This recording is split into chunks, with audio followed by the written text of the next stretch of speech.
Innovation is doing new things. With these ideas, our today's thought leader is presenting new concept in learning by blending management principles and his own experience. This unique idea of blending management principles and project management conceived by Mr. Sanjay Sahai is based on nearly handling 15 projects. The last straw, though generally we use it for negative things, but last straw on the camel's back was the launch of a book.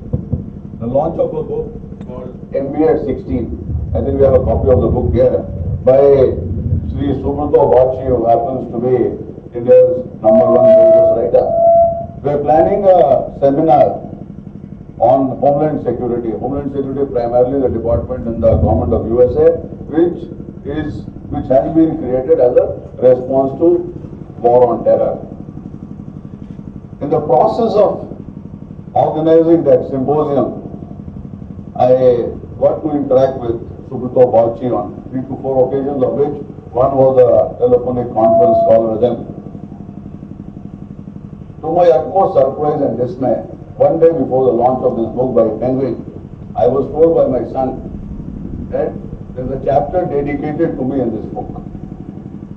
So it's a great surprise, but certainly a great honor as well. The chapter is named as Facebook Face Off. So this Face Off, it starts from there. So Facebook Face Off, and the whole chapter is dedicated to the management concept of innovation. So I treat it as a tribute to Subrata Bachi that I have started, or I am on the verge of a new lecture series which is known as Experiential Learning Lectures. Experiential learning for senior executives and people who are at the decision-making level is the highest level of learning. It crosses from your normal textbook to case studies to experiential learning. Experiential learning broadly is of two types. Either you experience or I experience and narrate it to you and provide you sufficient amount of skills, sufficient amount of learning to customize it to your regular needs. So that is in short experiential learning. Over the course of this lecture, I'll be able to tell you as to what it exactly means and how it helps all of us if we get into this mode of learning to do our task, to do our project in a much better manner. So over the course of this lecture, we will have how this whole thing started. I've given you a small overview as to how the whole thing has started. We'll get into why these experiential learning lectures, what is the experiential learning module, innovation, definition, roles, ideas, principles of innovation, process of innovation, knowledge layer, design, innovation life cycle, how you diffuse the innovative idea, and then we come to, in the second session, which Jyoti has promised that it will be more interesting than the first one. I'll try my level best to make the first one also as interesting as possible, is the study on police ID, how innovative police ID is, and also the second case study belongs to the place where you are located, that is Kundwal Kere. With DC, CEO and all of us, we are in the process of what we call as Operation Restoration Kundwal Kere, which Guti uses some better words, more fanciful than what I use. So second is Kundwal Kere, and of late, only on the 14th, 15th of this month, we have been able to detect a major scandal in Kuvempu University. So post the scandal, I have a proposed model which, so to say, might not be very innovative, but certainly a proper, appropriate, complete and wholesome use of ICT technology in the Indian examination system is still a long way off. So if it is implemented, it will certainly cut down this sort of a misuse to a considerable degree. Experiential learning is involved in an activity, looks back, evaluates, determines, uses. That's all. You are involved in an activity, you evaluate, you determine, and it is used at a later stage for a prospective project, either a replication or addition of ideas or a customization or a near similar situation. Next. So this is the experiential learning model. This is certainly not mine. is picked up from one of the knowledge resources we have been talking about. And I believe that this is a very, very true reflection of the actual reality which a practitioner, which a project manager experiences while doing a project. This is a combination or a very simple theoretical understanding tool of both project management and a very professional approach to a project. Starts with experience, that is the do part of it. The reflection part of it is share and process. And apply part of it is generalize and apply. In the subsequent slides we will see what it is like.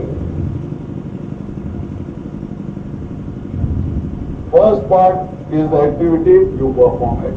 What happens? I will take the example of government for the simple reason I have been working in the government for the last 22 years as a very small crowd where I can share a couple of things. Doing things yourself is not supposed to be a very great virtue, is it not? So we are trained and we feel happy to live on crutches. Correct. So for every single activity, whether it is general in nature or it is specialized in nature, we look for experts, we look for consultants, we look for all sorts of people. Until you soil your own hand by the mud, you can never become a farmer. So that's what the reality is. There is no farmer who has been trained in some agricultural management school and has created some sort of a revolutionary thing and changed the agricultural landscape of this country. So basically planning for discovery is the key concept and sit on your hands. And broadly, for anything related to project management, anything related to experiential learning, anything related to innovation, the big picture has to be yours. Until you have the big picture, until you can see this vast expanse of 256 acres in front of you, you will not know the magnitude of Kundwalakere. Not many people, inclusive of my friend here, Arvind Sinha, who has been visiting me on quite a regular basis.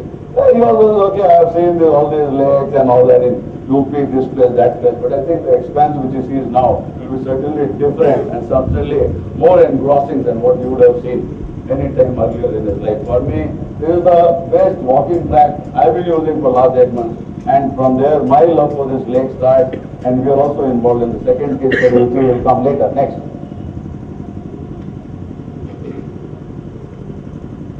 So here we come to the reflect part of it, that is the share and the process. The sharing part is what happened, and the processing part is what is important.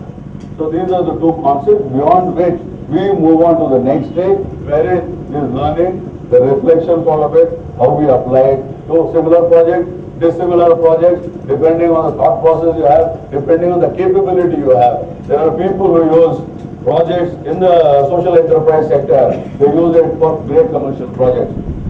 Outbound learning and experiential learning are different in a manner that if you attend the outbound learning course, they will put you through a physical exercise or a physical activity, bring you back to a place like this, and they will try and correlate management principles, whether it's team bonding, team spirit, leadership, motivation, and so on and so forth.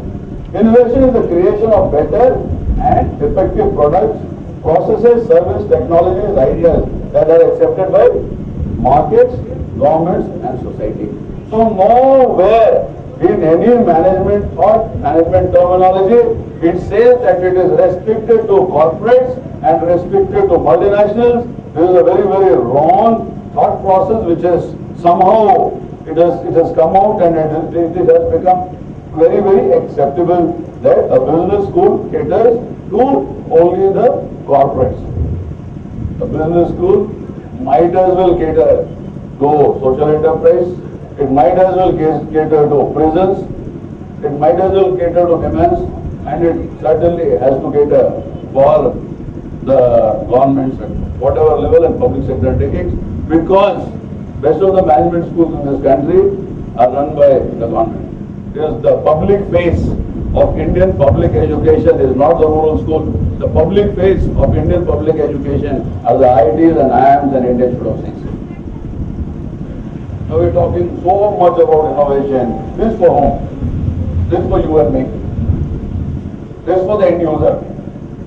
If you're not able to get into the mental frame of the end user, you'll always be a mediocre company. until and unless you understand the end user. And end user for only two things. One, that he gets things in the price level which he wants. And it should improve his quality of life. If it does not improve his quality of life, however much you try, that fellow is not going to buy. So creativity and innovation have a mother-child relationship. If you are not creative, you will not be able to innovate. You will not be able to get that idea itself. If you don't get the idea itself, all the 5 different phases of innovation which we have been talking about, or experiential learning which we are talking about, cannot be ignited, right sir? So it cannot be ignited. If it is not ignited, can you set your house on fire? You cannot. Just doesn't get ignited, so Buddhi will not be able to set his house on fire. Anyway, we will do it for you. Correct. So creativity, innovation, concept. So you come to concept, and from concept you take it to reality. So if you can make it happen, I'll show you this lake. You will say such a beautiful lake. I hope it becomes Hudson Lake one day. Some fellow will say it will become Hussain Sagar one day. So you like a big poet and a writer, so you will keep talking there, cross this road, go home, have solid food and sleep. Next morning, no care, no lake, nothing. How do you translate a thought process, a vision, a dream to reality? Is the biggest challenge to every single professional in this country. Design is the ability to move from the existing to the present. So I have a thought process, I have to deliver it. Politicians are not able to, bureaucrats are not able to. You put Sridharan, he will deliver not 1 metro, he will deliver 10 metros. You put Kurkurian, he will not give you 10 liters of milk, he will give 10 million liters of milk. He will say, why are you asking for 10 liters?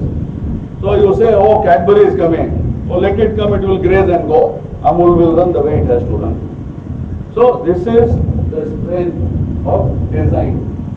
And design does not mean the shape of the car.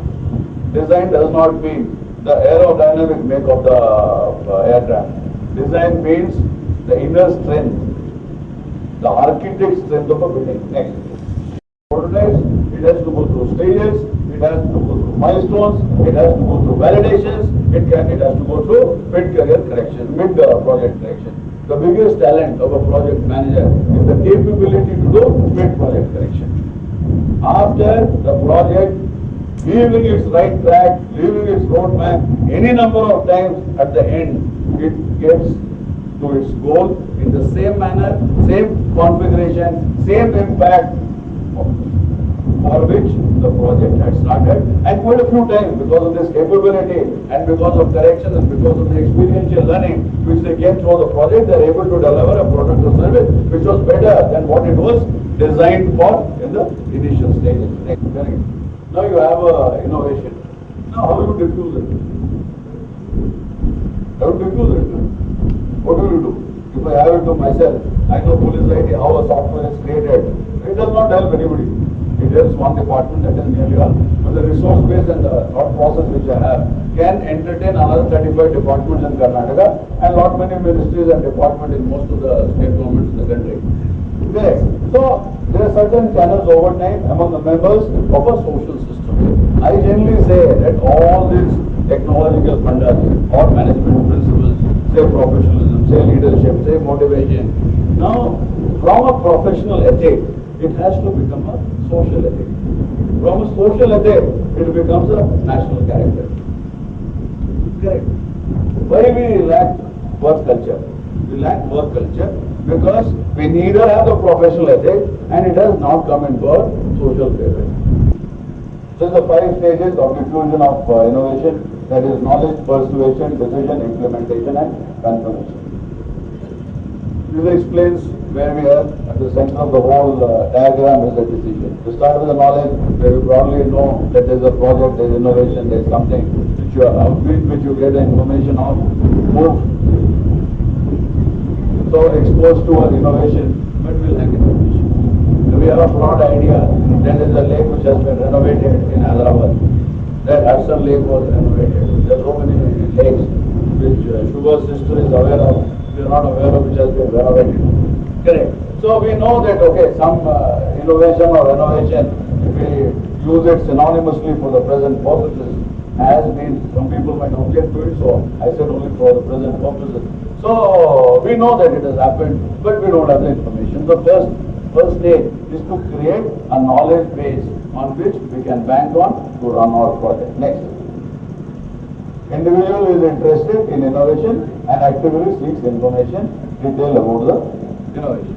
We are at this stage as far as Kodwar chemistry.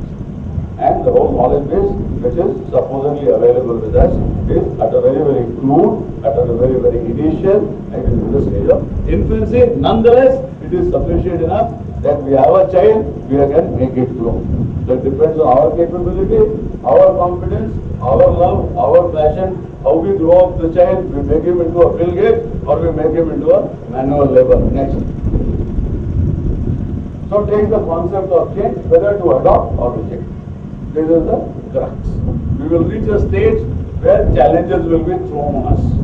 You will get sleepless nights. You will be hounded. You will say, why I took this project? Morning if you get up again and the first thing which hits you is, I should do this project. These things are silly. So if you get into that vicious cycle, wherein you can't leave the project, somehow you are attached, involved, associated, you have put that amount of energy, that amount of effort, that amount of passion, that withdrawing out of it doesn't make any sense. Having carried your courtship for 10 years, the only logical thing is the marriage. Next. So employs innovation to a varying degree and individual determines the usefulness of the innovation. How useful is the innovation? And here individual means not one person. It might be an organization, it might be a society, it might be a state, it might be a... So that is the individual, as Arvind Sinha will accept it, that it is an individual, is a corporate entity. So this is also a corporate entity. So a little bit of corporate will be used with the business rules. Next. The individual finalizes their decision to continue using the innovation. See what happens, you commission a project, you reach the critical level, it starts functioning. What is most important is how you sustain it. To sustain a project, what you need a core team. I've been telling again and again, if this restoration has to come on a very strong footing, then it needs a core team of engineers, of technicians, of people who can attract tourists, or photographers or whatever, but 10 to 15 people who can run this whole big enterprise. It has to be there. Without them, it is not going to happen. So finally, the project has to become a robust, functioning project which will be irreversible in nature. This is the second session. We have 3 case studies. Different types. One is already successful. There is police IT, ERP software, enterprise resource planning software, or the police department, Karnataka State Police. Second is evolving. The location where you are presently co-located with me is the theatre of the second project, which is evolving. And the third is a proposed one in future. That's the university examination system. So ERP is a software solution which takes care of every single activity, task of that organization. So that is an ERP, and that is how ERP is placed at the highest level of software creation. Next. So this is the reason why this metamorphosis is required. But it is a true metamorphosis in the sense that you are working at a physical level, or you are working with large number of softwares and you don't have the wherewithal and the skills to create an ERP, which means it is one integrated system which has linkages, intra-linkages inside one module, interlinkages between different modules. Single module is as one integrated system, all modules together are also one integrated system, having the capability to deliver, having the capability to upgrade, having the capability of scalability, and providing your one solid, complete, worthwhile, wholesome digital solution for your organization. So this is the model. This is the model software. And we feel that this is the model on which the government of India and lot many Indian states would create their ERPs. If they want to reinvent the wheel for things better known to them, they can do that. But we are sufficiently competent to replicate this software within 14 days in any Indian language. For Karnataka, it is bilingual. Next. These are the 12 modules. Crime, law and order and traffic, these are our main functional modules, which is related to policing. We have finance, administration, stores, which is the finance and administration related issues. The stores module also has the e-prod part, but because the e-prod of Government of Karnataka was supposed to be much better, much robust and much better run. So we also moved on to the e-prod of Government of Karnataka, and in the next stage, when we get into the integration of legacy software with our ERP, we intend to integrate the e-prod with our software. Then we have armed reserve transport, which are our ancillary modules. Training is there, wireless is there, forensic science laboratory, and over these 11 modules is overlaid what we call as the management information system. That is the basic tool, that is the basic utility, that is the basic functionality which every manager needs.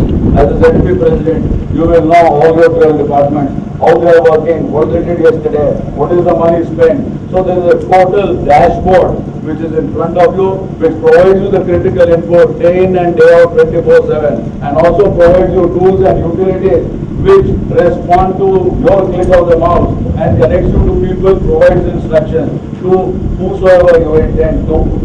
So this is the innovation. So this gentleman, he creates something, sits in the State Crime Records Bureau, puts some switches, plugs here and there, and he says integration testing is done, load testing is done, regression testing is done, nothing is done. Correct? You have to take it to the user acceptance test. It has to be a real-time test by the users in the environment in which the software is supposed to run. Certainly you cannot run it across the state, so it has to be done with 10 computers, 20 computers, but it will go through all functionality, all features, and there are systems which will be able to put the exact amount of load which a 3000 networking system will create, or the amount of transfer of data which the system will create when it is at its complete, final, optimum functioning. Secondly, bilingual, it was in English till the time I joined. So with my commitment to Kannada, so I got it translated to Kannada also, and all the documents are signed by me, and there is a big bilingual today. So the great service I have done for Kannada language.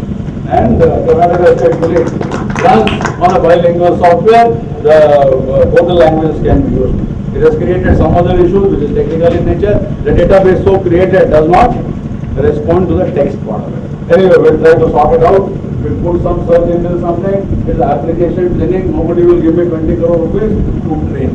We'll just come to that when we move further. And a centralized architecture, it was based on a decentralized architecture, wherein in every district there's supposed to be servers. The information, all the data used to push to the district server, from district to the central server. Nowhere in the world distributed architecture, decentralized architecture runs.